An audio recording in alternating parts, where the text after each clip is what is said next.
L'estime de soi, c'est une réserve consciente de force personnelle intérieure.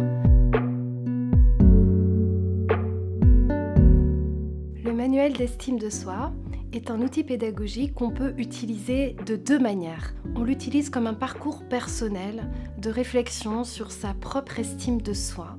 Soit on l'utilise comme base pédagogique pour animer des ateliers sur l'estime de soi. Ce manuel est destiné aux adultes ou aux adolescents à partir de l'âge de 15 ans. Il peut être utilisé dans un cheminement personnel, mais le plus souvent, il est utilisé par des professionnels. Parce que vivre un cheminement sur l'estime de soi, c'est souvent beaucoup plus facile quand on est accompagné. Soit utilisé par des thérapeutes, des enseignants formés, des éducateurs, des psychologues ou des animateurs, des formateurs sur ces thématiques de l'estime de soi.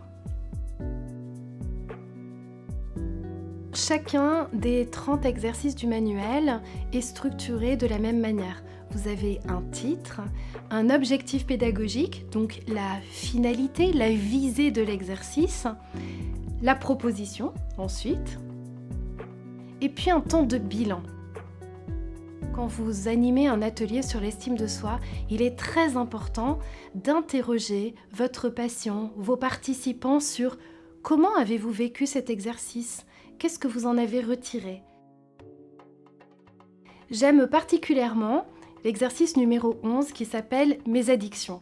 Son objectif, c'est de pouvoir identifier ces addictions sans s'en scandaliser. Un travail sur l'estime de soi permet de prendre conscience de nos richesses et de la valeur de notre existence. J'ai écrit ce livre, non pas en une seule fois, mais tout au long de ma carrière. Ça fait une vingtaine d'années que je suis conseillère conjugale et que j'anime des ateliers sur l'estime de soi, la vie affective, les émotions. Au fur et à mesure des besoins de mes patients ou des groupes classes, ces fiches sont nées. Elles sont nées pour quelqu'un, elles sont nées pour un groupe.